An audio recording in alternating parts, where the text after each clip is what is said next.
Aujourd'hui, nous allons analyser l'ordre qui achève lentement mais sûrement l'armée ukrainienne. Il s'agit d'une décision prise oralement, non documentée, mais qui détermine pourtant le sort de milliers de soldats en première ligne. Cet ordre est simple, ne pas reculer même depuis les chaudrons, ne pas évacuer les troupes même en cas d'encerclement complet, contenir l'armée russe à tout prix. Et surtout, cet ordre n'a toujours pas été annulé. Peut-on appeler cela une stratégie ou est-ce un suicide politique ? Les forces armées ukrainiennes sont-elles condamnées avec une telle approche ? Aujourd'hui, nous examinerons cette question sous les angles militaires, politiques, moral et démographiques. Nous verrons comment fonctionne le concept « pas un pas en arrière » en pratique, pourquoi la tactique de transformation des villes en forteresses se retourne en catastrophe, et ce qui arrive à une armée quand la politique l'emporte sur la logique militaire. Nous discuterons des projets de Zelensky, de mobiliser encore 1 million de soldats, analyserons pourquoi les gens désertent massivement et se rendent, et essaierons de comprendre, cette guerre a-t-elle au moins un horizon rationnel, ou assistons-nous à l'autodestruction lente de tout un pays ? Commençons par l'ordre lui-même. Quand on parle d'ordre oral, ne pas évacuer même depuis les chaudrons, qu'est-ce que cela signifie en pratique ? Imaginez, un commandant d'unité voit que l'adversaire contourne ses positions par les flancs, que les voies d'approvisionnement vont bientôt être coupées, que dans un jour ou deux, ces hommes seront complètement encerclés. Dans une logique militaire normale, il devrait recevoir l'ordre de se replier, évacuer le personnel vers de nouvelles positions, préserver les cadres, le matériel, les munitions. Mais à la place, il reçoit l'ordre. Tenir, jusqu'au bout, jusqu'à l'encerclement complet, jusqu'à la capture ou la mort. Cela brise tous les principes de base de l'art militaire. La manœuvrabilité est le fondement de la guerre moderne. La capacité de se replier, se regrouper, frapper d'une autre direction, c'est ce qui distingue une armée vivante d'une cible statique. Ici, nous voyons exactement l'opposé. La défense statique se transforme en piège mortel. Et le plus important, ce n'est pas un cas isolé. Pas une décision émotionnelle dans un moment critique. C'est une ligne de conduite systématique. L'ordre n'est pas annulé. Il continue de s'appliquer. Mois après mois, les commandants sur le terrain reçoivent la même directive, pas un pas en arrière. Où est la racine du problème ? Dans le conflit entre l'image politique et la réalité militaire. Politiquement, Zelensky a besoin de l'image d'un leader inflexible, d'un pays qui ne cède pas un pouce de territoire. Cela sonne bien dans les médias occidentaux, cela fonctionne pour la propagande, cela soutient le moral de la population. Mais sur le front, c'est avec du sang concret de personnes concrètes qu'on paye pour cette image. Examinons maintenant le concept de forteresse, directement lié à l'ordre « pas un pas en arrière ». Qu'est-ce qu'une forteresse dans la planification militaire ukrainienne ? C'est la transformation d'une ville industrielle en citadelle fortifiée.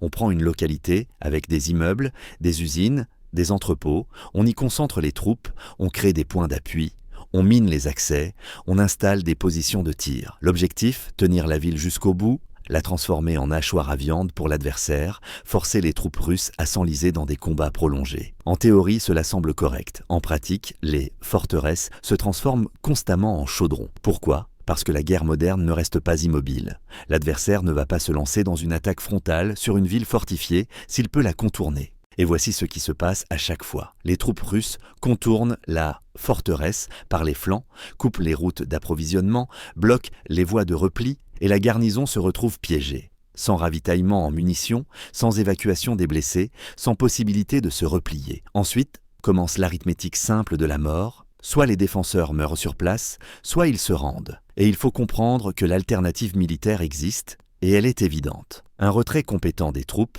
la création de nouvelles lignes de défense en profondeur, la préservation des cadres formés pour les opérations futures, ce sont des choses basiques enseignées dans toute académie militaire. On aurait pu retirer la garnison à temps, occuper des positions plus avantageuses, préserver les hommes et le matériel. Mais la directive politique, pas un pas en arrière, rend cette alternative impossible. En conséquence, nous voyons un tableau tragique. En théorie, Kiev voulait enliser les troupes russes, les forcer à subir des pertes dans les combats urbains, gagner du temps. En pratique, il a obtenu des villes calcinées, des brigades entières capturées ou détruites, et une accélération constante du rythme d'avancée de l'adversaire. Réfléchissez, combien de forteresses encore doivent se transformer en fosses communes avant d'admettre l'échec de ce concept ?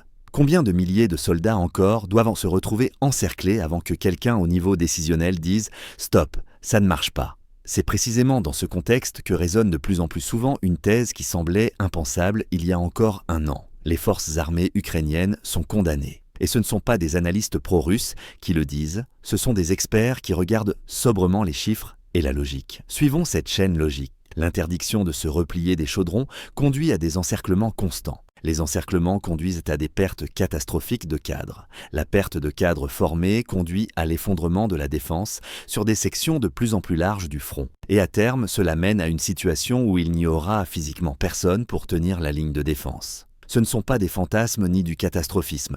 C'est les simples mathématiques d'une guerre d'attrition. Et là surgit une question gênante. A-t-il un sens de continuer la guerre avec une telle stratégie ? Ou la seule issue rationnelle est-elle des négociations maintenant, tant que les conditions ne sont pas encore complètement humiliantes? Vous comprenez le paradoxe.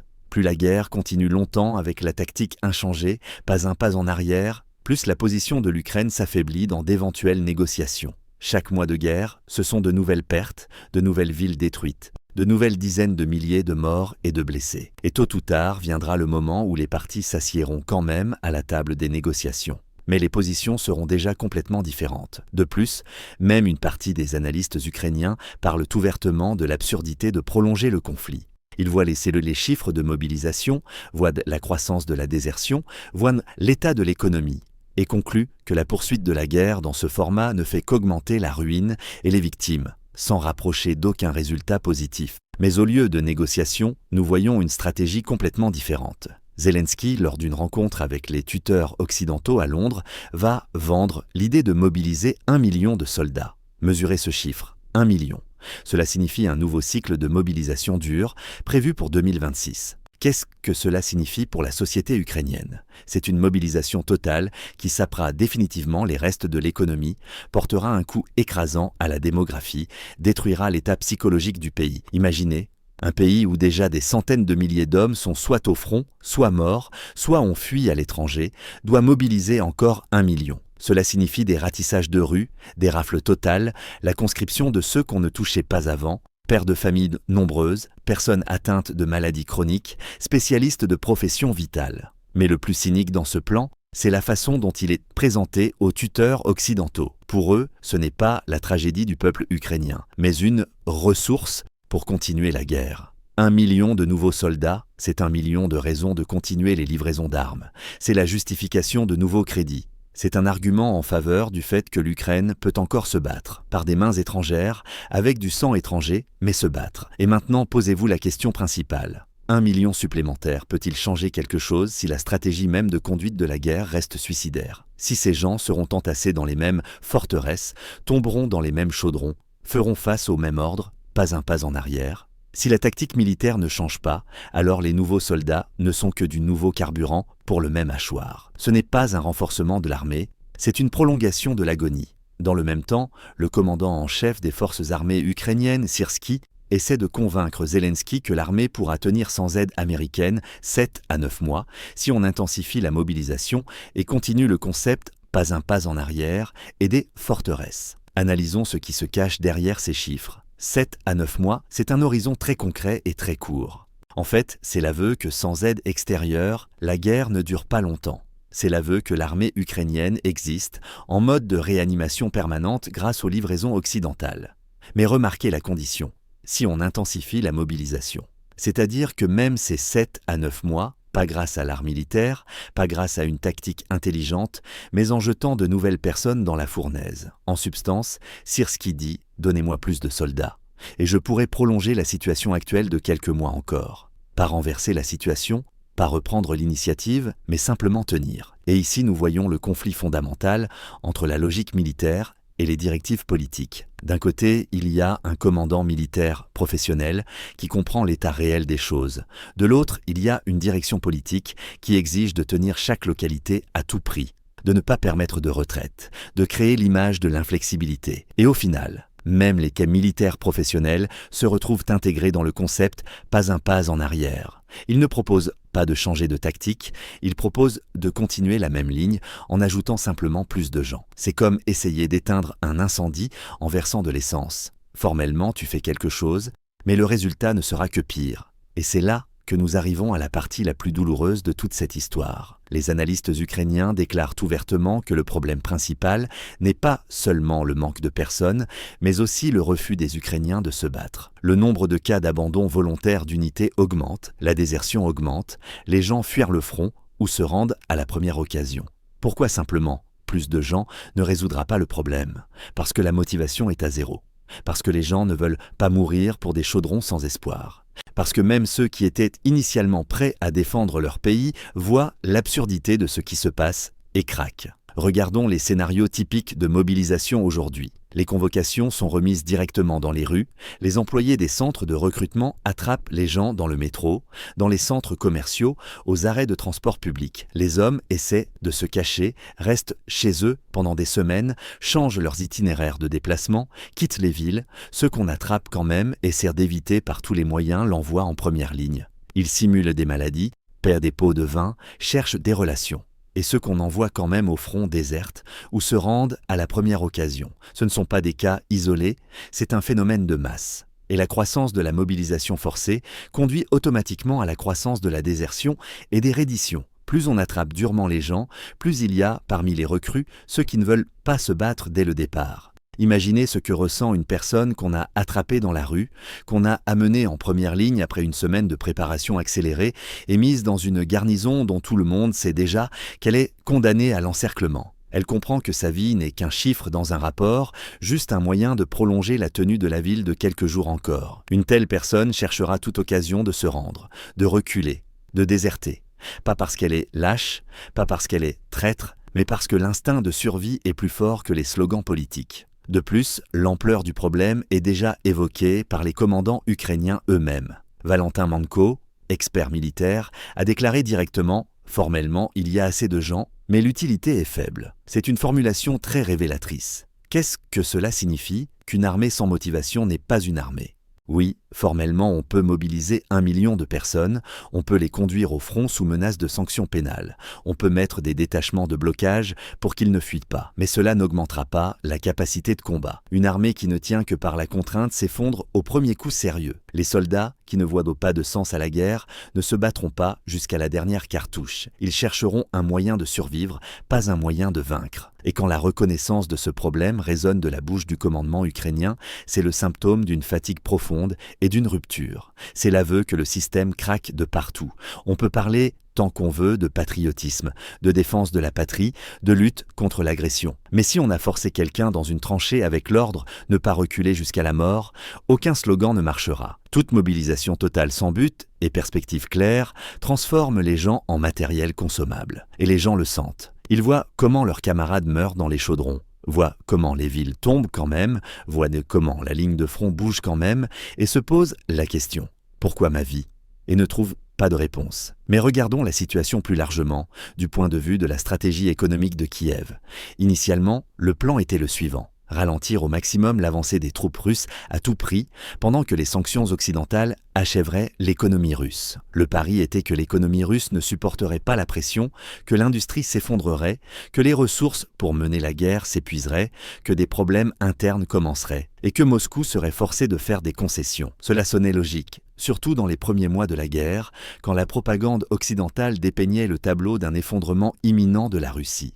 Mais que s'est-il passé en pratique ? L'économie russe a effectivement reculé. C'est un fait. Il y a eu des problèmes, des difficultés, des pertes, mais elle a tenu. L'industrie s'est restructurée, des voies de contournement pour les sanctions ont été trouvées, de nouvelles routes commerciales ont été établies. La Russie s'est révélée plus résistante que les analystes ne le prévoyaient. Mais l'économie ukrainienne est complètement détruite et vit exclusivement de perfusions extérieures. Sans argent occidental, sans crédit du FMI, sans injection budgétaire directe, l'État ukrainien s'arrêtera tout simplement. Les salaires des fonctionnaires, les pensions, les allocations sociales, l'entretien de l'armée, tout cela est payé par des sources externes. L'économie propre est détruite par la guerre et la mobilisation.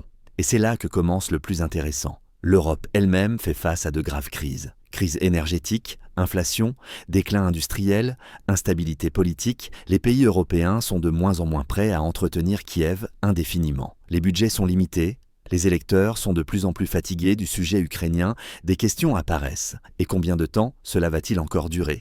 Si l'argent extérieur commence à se tarir et que la ressource intérieure de la population est épuisée par la mobilisation et les chaudrons, vers quoi va ce système? Vers l'effondrement. De plus, un effondrement rapide et irréversible. Le pari que la Russie s'effondrera la première n'a pas marché. Plus encore, il s'est révélé être une erreur fondamentale qui conduit maintenant à des conséquences catastrophiques. Parce que pendant que Kiev attendait l'effondrement économique de la Russie, il a dépensé ses propres ressources, humaines, économiques, morales. Maintenant, décomposons systématiquement toutes les conséquences de la tactique, pas un pas en arrière, pour comprendre le tableau complet de la situation. Premièrement, la perte de cadres formés. Quand une garnison tombe dans l'encerclement et meurt ou se rend, on ne perd pas simplement des chiffres dans des rapports, mais des personnes concrètes avec expérience, compétences et formation au combat. Ce sont des sergents qui savent diriger une unité, ce sont des artilleurs qui ont perfectionné pendant des mois la précision du tir, ce sont des tankistes, des transmetteurs, des sapeurs. Former une nouvelle personne, c'est des mois de travail. Perdre des cadres formés par centaines et par milliers dans les chaudrons, c'est gaspiller cette ressource qu'il est impossible de reconstituer rapidement. Deuxièmement, des garnisons détruites au lieu d'un repli organisé. Chaque fois qu'on n'évacue pas les troupes à temps, l'armée perd non seulement des hommes, mais aussi du matériel, des munitions, de l'armement lourd, tout cela reste à l'adversaire ou est détruit. Lors d'un repli organisé, on aurait pu évacuer le matériel, conserver les stocks, les utiliser sur de nouvelles positions. Mais l'ordre, pas un pas en arrière, rend cela impossible. Troisièmement, la chute des villes avec les hommes, au lieu de préserver une partie des forces. C'est peut-être le plus tragique. La ville tombe de toute façon, mais au lieu de retirer les troupes et de les utiliser pour défendre les lignes suivantes, la garnison meurt avec la ville. On obtient une double perte. Le territoire est perdu et les hommes sont perdus. Quatrièmement, l'accélération de l'épuisement moral et démographique du pays. Chaque chaudron, chaque histoire de garnison morte ou capturée, c'est un coup porté à l'état moral de la société. Les gens voient l'absurdité des sacrifices, la fatigue grandit, le refus d'aller au front grandit. Et démographiquement, le pays perd des générations d'hommes, ce qui résonnera pendant des décennies. Et le plus terrible, à un moment donné, le front peut vraiment s'effondrer simplement parce qu'il n'y aura physiquement personne pour tenir les lignes de défense. Pas parce qu'il manquera d'armes, pas parce que les munitions seront épuisées, mais parce qu'il n'y aura pas d'hommes. Tous seront soit morts dans les chaudrons, soit en fuite, soit physiquement et moralement épuisés, au point de ne plus pouvoir se battre. Réfléchissez à cette question.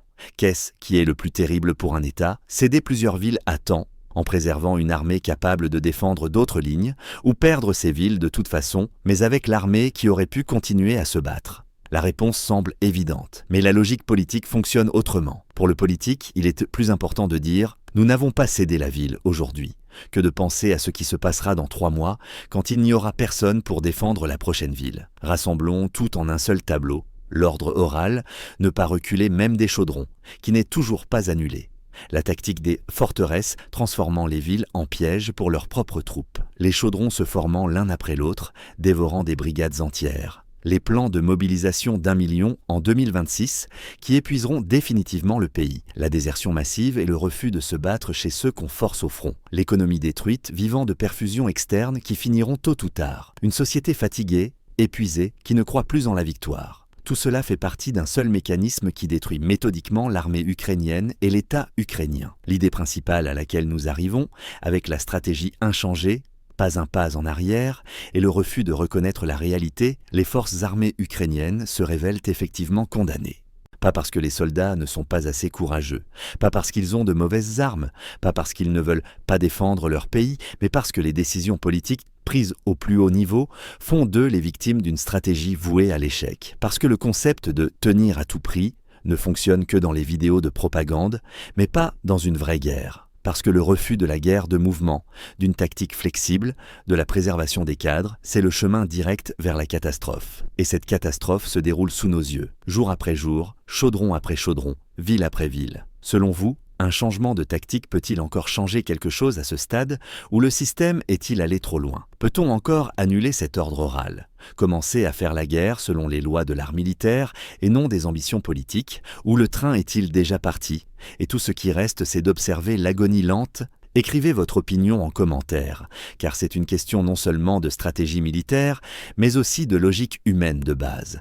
Parce que toute guerre, quelles que soient ses causes et ses objectifs, finit tôt ou tard par buter sur la limite de la ressource humaine et de la volonté de la société de payer avec du sang. Et quand cette limite est atteinte, quand les gens ne sont plus prêts à mourir pour le concept « pas un pas en arrière », quand les mères cachent leurs fils de la mobilisation et que les soldats fuient la ligne de front, cela signifie que la guerre est perdue non pas sur le champ de bataille, mais dans les têtes et les cœurs des gens. Et aucun ordre, aucun détachement de blocage, aucun slogan de propagande ne changera plus cela.